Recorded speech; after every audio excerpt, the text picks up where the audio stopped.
All right, here is a video about how to use the clear glaze that I gave y'all in that package that you came and picked up for me at the drive-thru. So in this container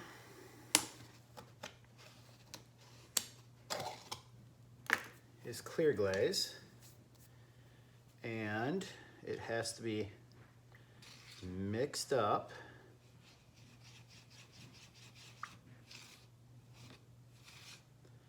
so that it is all one consistency. If it's really watery, then it's not mixed up enough.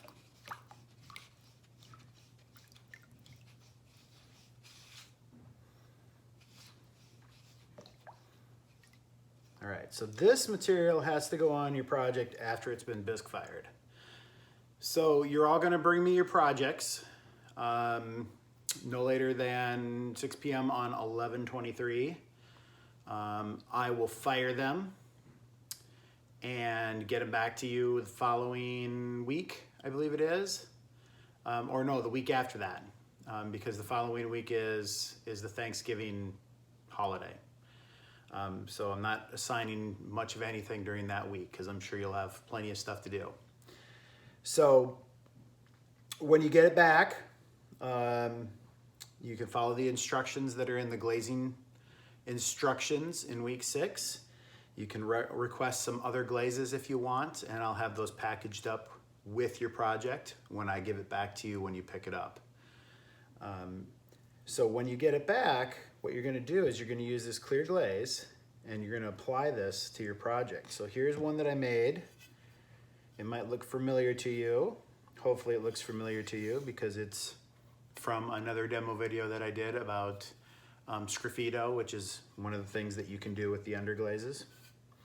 So I'm going to just take my paintbrush and I'm just gonna start painting the clear glaze on there. So it's gonna take easily 4 coats minimum, because what you need to end up with is you need to end up with this whole surface turning completely white and not being able to see the color through it. Otherwise, you're not getting enough material on there.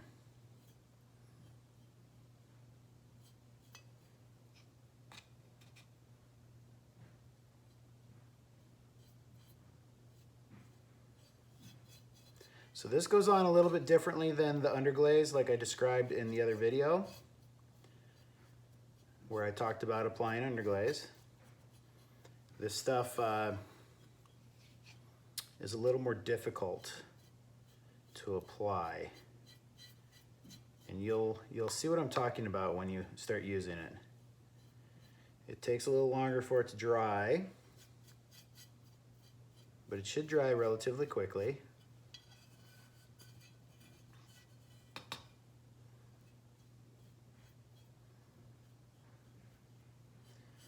You want to do your best to get this on as even as possible.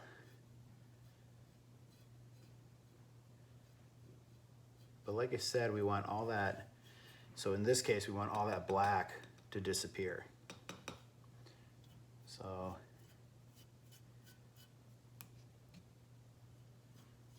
I'm going to just keep putting it on there.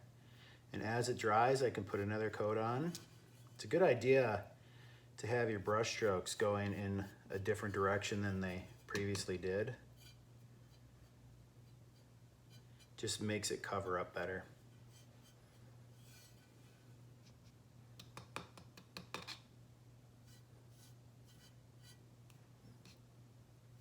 So this stuff, you really don't want it on the bottom.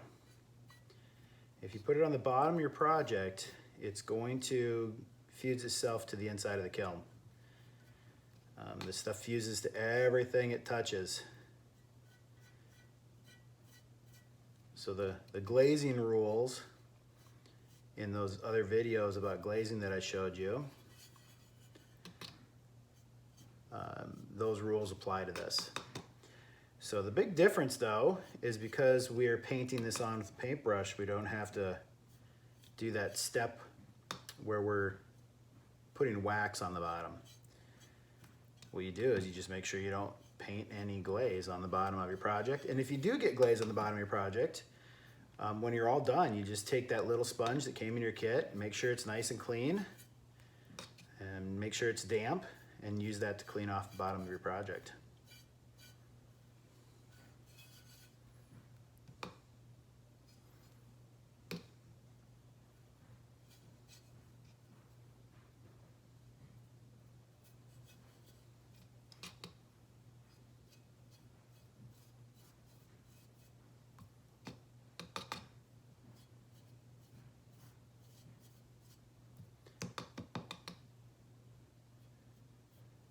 So more than likely what you'll have to do is put a coat on, let it sit for a little bit, come back, put some more on.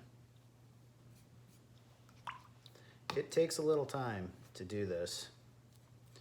Now, one of the things I can do on the inside here, I'll show you a really quick way to do this. If you want to play it safe, just continue doing what I'm doing with the paintbrush. If you want to make this happen really fast, you just take that container, pour it inside. If it's an enclosed space, you can get away with this. And then you just kind of move that around, and it's a little bit scary because if that pours out, it's going to go everywhere. So you have to be really careful with it. See, I just spilled some all over, just like that. So if we were at school, we would just do the same technique, but we would kind of pour it and move it at the same time, and I am making a mess. Yeah, so that works if you're careful. But that's, see how thick that is on there? How it covers up all the black? That's what you want to end up with. That's how thick it's gonna need to be. So I'm just gonna have to keep working at this and let it dry and add some more and let it dry and add some more.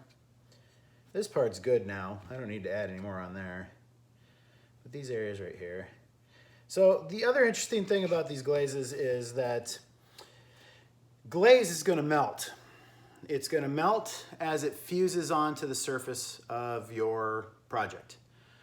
So in that process of melting and fusing, it's also going to smooth itself out. So if you have little random drips and unevenness in the surface, that's all going to disappear during the firing. So you don't have to, like, you know, sand it down with your fingers or do anything crazy like that, because that's just going to make dust, and you don't want to be breathing in the dust of any of this stuff. It's really bad for you. So just make sure that you get the thickness right. You don't want to see your colors coming through. Remember that the color of the glaze happens in the firing. It's not like these underglazes where blue looks like blue now, and when you fire it, it still looks like blue. You know, the underglazes are the ones that have color in them. You can really see what it's going to be. The glazes, they might have some color to them, but that color you see does not necessarily show you what the color is going to end up looking like. So in the glaze instructions for week 6, somewhere in there, there is a chart that shows you all the different glazes and then the names on them, so you can see what colors are going to do what. So if you ask me for one of those glaze and I pack it up and send it home with you, when you come to pick up your work, when you open up that container, if it doesn't look like what you were expecting, don't be surprised, don't be shocked. That's just the way the glazes are, okay? All right, so I will keep working on this. Maybe I'll post a picture of this instead of continuing the video here, so you can see what it looks like after it's been all glazed. And if you have any questions about any of this stuff, as always, just email me and I will do my best to get back to you. Okay.